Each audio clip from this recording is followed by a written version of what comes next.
9:02 na pala, grabe. Ayan. Hello naman po sa mga nagkukumahog sa mga oras na ito dahil naku, meron dapat silang tatapusin ng Friday pero hindi nila natapos at ngayon na nila tinutuloy. Nakakatawa na yung Friday pa yun, oh. Oo. Lumipas ang Saturday, sana hindi mo ginawa. Pero okay lang yon kasi nga daw, 9 hours a day lang ating trabaho at di Trot. dapat inuuwi yan. Totoo ka dyan. Kasi nga, meron naman tayong tinatawag na personal life natin. Correct. So, di ba, dapat hindi mo talaga inuuwi ang trabaho. Oo, shoutout naman sa mga bossing dyan na kahit weekends nagva-Viber, nag-message sa group chat. Oo, naku, Diba? nakakaloka, diba?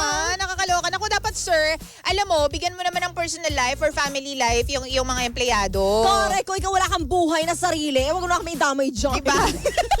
Alam mo yan ang problema ng mga bossing minsan, yung super workaholic. Tapos ang gusto nila, workaholic din yung mga nasasakupan nila. Correct ka dyan, tinadamay nila yung mga walang kamalay-malay na gusto lang naman magkaroon ng masayang buhay. Oo, di ba? Kasi alam mo, very important yung life and balance partner. Correct. Di ba? Kasi hindi ka magiging masaya sa trabaho mo kung personally sa buhay mo, whizzicals ka rin masaya. Malay mo, di ba, kung meron palang problema sa love life yung empleyado mo, tapos True. hinahayaan mo siya magtrabaho, makakompromise din kasi yung kanyang output kapag ganun. Oo, totoo yan. At saka ang hirap kaya magtrabaho kapag broken yung heart mo. Correct.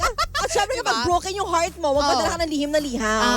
Yan ang nga sinasabi natin ngayon. Ito po talaga yung segment para sa mga broken-hearted madalas. Correct. Wag lang broken ang bangko. Oo.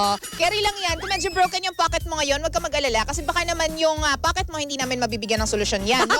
Kasi nangangailangan din kaming dalawa. Pero yung puso mo, baka naman pwede nating i-mend yan. Oo. Mend the broken heart. Baka naman makatulong kami. Yeah. So ito na po ang Lihim ng Liham. Lihim ng liham. Paghanga, pagkayamot, at pagkasabik. Damdamin hindi masambit, sulyap na may pag-ibig at walang puwang sa bibig. Iluluha na lang ba o sa liham ilalakip? Here we are, face to Lihim ng liham.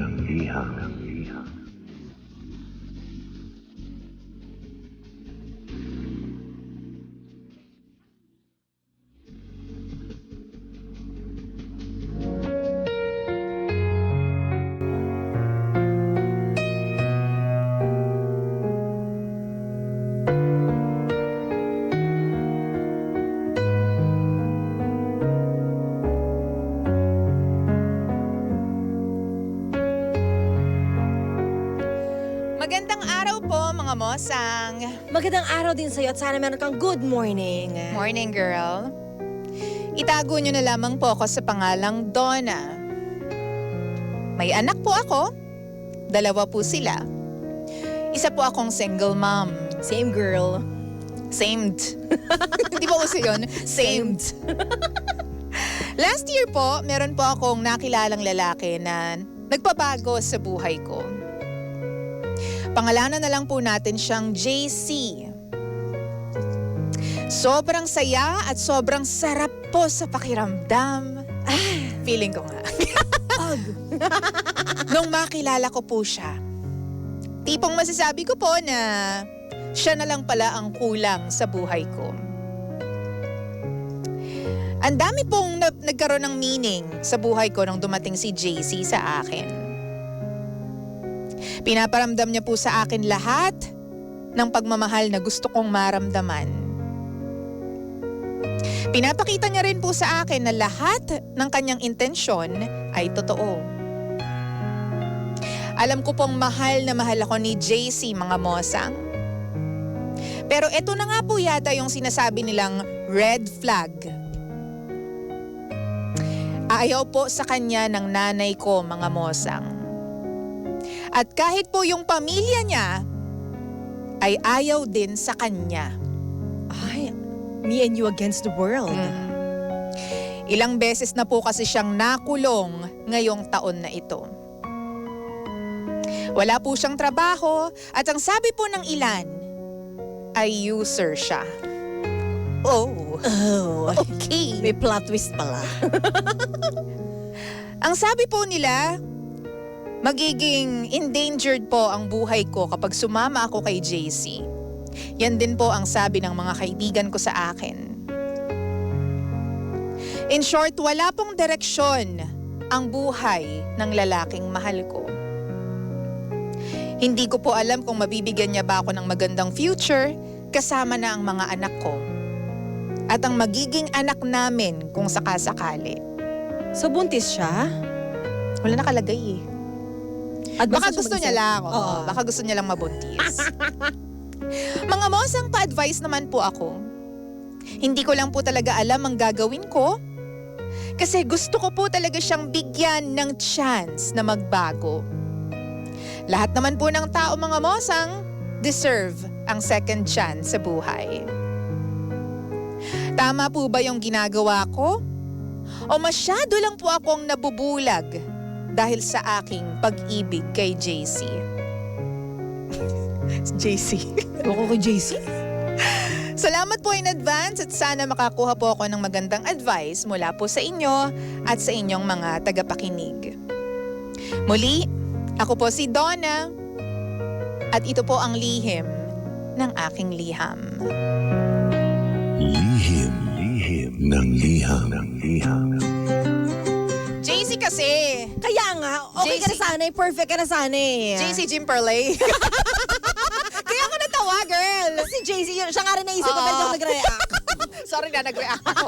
Ayan. O hindi, pag-usapan natin yung ganong plot twist sa buhay. Yung Kaya mahal na nga. mahal ka ng lalaking to, pero meron siyang, yung pinag-uusapan natin Oo. kanina, na hindi kagandahang background. Correct. Pero okay naman na sana eh. Sana magbago si JC, di ba? Kasi as a person, okay naman na siya. As a lover. As a lover. I Oo, mean, as a oo. lover, okay naman siya kung nabibigyan naman sa kasiyahan. Oo. Pero kung, alam mo yun? Medyo may Matatamay ka? Girl, may criminal record kasi. Yun yung sinasabi natin, At- kailangan ng NBI clearance. Oo, di ba? Tapos ilang beses na nakulong daw sa loob ng isang taon. This year lang daw eh. So Oo. from January to March lang, Oo. may record na siya. Hindi natin alam. Baka mamaya last year hanggang ngayong March. Oo. O isang taon eh. Ako, hindi ba cleared sa NBI yan, Mare? Nakakaloka. So, pag-usapan kung ikaw yung magkaroon ng ganong jowa, yung tipong mahal na mahal mo siya pero may ganon siyang record. Actually, alam mo, Lindsay, share ko lang ha. May manliligaw ako dati na ganyan. Oo. Na parang, So, nabetan mo rin itong manliligaw. okay naman siya. As a person talaga, mabait siya. Mabait siyang anak. Mabait siyang Oo. kaibigan. Ngunit, may ngunit eh. Nagaganon. Ah, okay. Hindi naman siya ganun kasama, di ba? Pero bawal pa rin kasi siya. Illegal pa rin siya. Oo, herbal. Yung ganyan. May ganyan. Yung ganyan. Ano ba yun? Wala tayong alam. Ganon. Yeah, yung mga ganyan. So Nakakaloka. parang kinancel ko rin siya kasi alam kong hindi magiging maganda yung future ko para sa gano'n. Kasi on your personal point of Oo, view. sa akin yun. Para sa akin yun. Oo nga. Diba? Nakakatakot. Tsaka kasi, ano sasabihin ng ibang tao para sa akin? Yung parang gano'n. Na okay lang naman hindi ko siya pagpatuloyin na manligaw sa akin kasi hindi ko pa naman siya ganun kamahal. Oo. Pero sayang sana yung opportunity na nasa magandang relasyon ako ngayon. Ako kasi nagkaroon ako ng potential na lover na ganyan. Naku girl, gustong gusto ko siya. Di ba? Pero nabalitaan ko nga din na may ganun din. Pareho tayo. Naggaganon. Na- Paano ba yun? Hindi ko alam eh. Because I got hot. Because I got hot. Because I got hot. Ganyan. Nakakaloka pero talagang bet na bet ko siya. Yun nga Diba? lang. Hindi ko kasi alam kung ano yung magiging mga kalakip na Correct. danger nun. So parang because of may pagtatanong to other people, Oo. sabi niya, hindi ka kasi sanay sa ganyang mundo. Kung sanay ka, okay, Okay lang lang, eh. Pumasok ko sa mundo niyan kasi alam mo na yung pasikot-sikot. Pero for you na newbie, tas papasok ka sa mundo niya, baka ma-culture shock ka, at Oo. baka hindi mo ma-handle. Tsaka Huwag na lang. Tsaka baka hindi mo alam kung paano yung gagawin mo kapag andun ka na sitwasyon na yun. Definitely. Baka pag nirecruit ka niya. Oo! Hoy, tinanong ako na Gusto mo i-try? Oh my gosh! I cannot! No. Oh, I Diba? cannot. I like you. Sabi ko sa kanya, I like you, but I don't like Pero to di natin try. alam sa sitwasyon ni Donna kung alam ba niya bago maging sila o neto lang na nalaman. Oo. So kasi hearsays lang naman yung mga narinig niya na tipong, kung galing sa pamilya ng lalaki, syempre paniniwalaan mo dapat At saka yun. kung alam mo na may criminal records at nakita mo Oo. talaga, may police record, Yun yung police nga. kineme.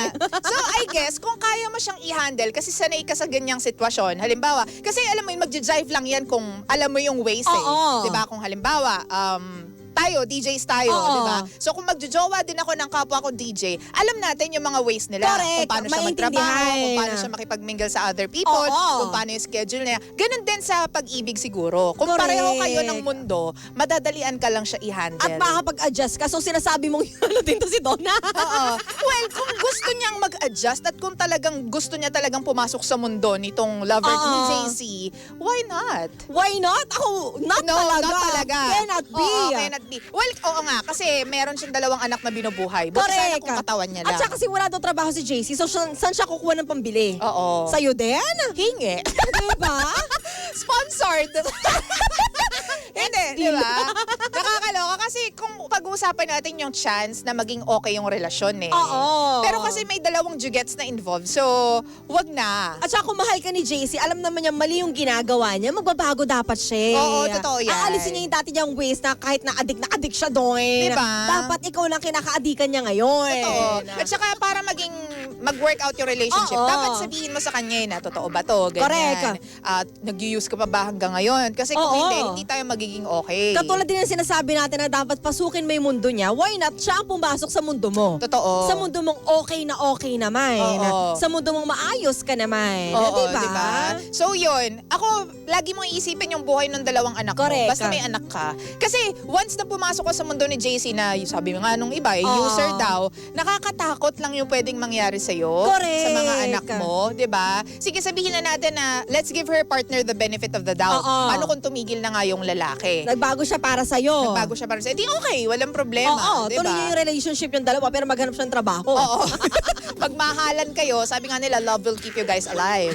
Ganyan. Pero reality speaking, di ba, kailangan nyo ng pambuhay sa isa't isa. Lalo na dun sa mga anak mo, ante, dapat isipin mo yung 2 anak mo. Tsaka mahirap kasi kung paano hanggang ngayon gumagamit pa rin siya. Paano kapag nakulong siya, nakita ng mga anak mo Oo. na hinuli siya ng mga pulis. Totoo. Mahirap naman yun kasi parang tatatak na sa isipan nila yun. Oo. At minsan kasi kapag hindi mo na pagsabihan yung mga bata, iisipan nila normal lang yun. Oo. Akalain nila na okay lang pala yung gano'n. At saka partner, yung makita halimbawa nga, so maging okay sila. Oo. What if okay sila ngayon, tapos after a few months, biglang bumalik si Oo. Jowa. Tapos makita ng mga anak mo na may something na caught in the act eh. Correct. Diba, na gumagamit. O paano yun? So, paano kapag- Lindsay? I cannot! Paano kung makita ng mga anak mo, tapos isipin nila na normal lang Oo, yun. akalain nila okay lang pala yun. Kasi ginagawa ni Tito. Kung ano man Diba? tawag sa kanya, Tito or Daddy, kung maging Daddy man nila, di ba? So, ang daming, alam mo yung kailangan factors to consider kapag papasok ka sa isang komplikado na buhay. At kapag ikaw ay single mom, Oo, totoo. dapat ang priority mo talaga number 1 dyan ng anak mo. Isipin mo laging kapakanan nila at kapakanan mo. Kapakanan nyo mag-iina. Totoo, partner. Ang problema lang kasi kapag single mom, yung mga single mom, aminin mo to, tayo. Oo. Tayo? Hindi ako kasali ka. Hindi ako kasali. Hindi, kakasal pa ako.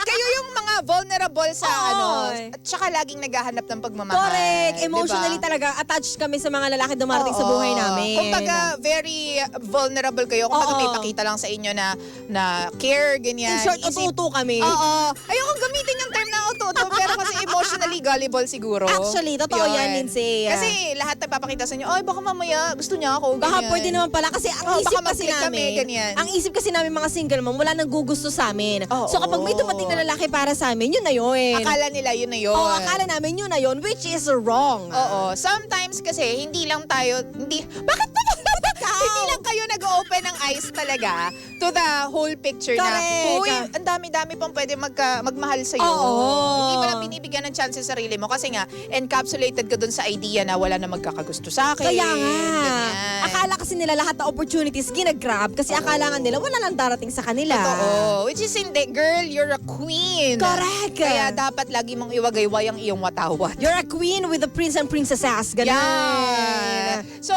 para dun sa ating letter sender partner na si Donna, nasa sayo yan, pero lagi mong isipin yung buhay ng mga anak. Correct. Hindi naman namin ikaw mapipigilan kung ikaw ay na-addict na rin dyan sa jowa mo. Oo. Pero dapat mong isipin yung mga paslit mo. Oo, di ba? Yung mga nakaasa sa'yo kasi hindi pa nila kayang buhayin yung sarili nila. Correct. Di ba? At hindi naman nila pinilit na mabuhay sila dito sa mundo. At saka ang hirap ng relationship, Lindsay, na ayaw sa'yo ng magulang at ayaw rin ng magulang mo doon sa partner mo. Kasi ibig sabihin may mali talaga sa Oo, pagkatao. may mali. May nung sa taong yun. relationship nyo may mali. Oo. At hindi kayo magiging okay doon. Oo, totoo Oo, di ba? Nakakaloka lang na. Pero if we're talking about second chances, oo naman, of course, you can give second chances. Pero kaya nga chance yan eh. Sa una, nagdalawang isip ka na kung tama ba. So sa pangalawang chance, tingnan mo kung ano ba, perfect ba na bigyan siya nung pagkakataon na yun? Oo, kung magbabago ba talaga siya. Yung taga-inisip ko, Lindsay, na dapat Oo. magbago si JC para sa kanya. Oo. Para kay Donna. Para sa future ninyong Correct. dalawa. At kapag hindi naman, huwag mo na ipilit ang ayaw. Oo, kasi alam mo, ang taong nagmamahal sa'yo, mag-a-adjust at mag-a-adjust para sa'yo. Correct. Oo. At Mag-a-adjust para sa inyong mag-iina at Oo. mamahalin rin niya yung mga anak mo. Kasi sabi nila, di ba partner, na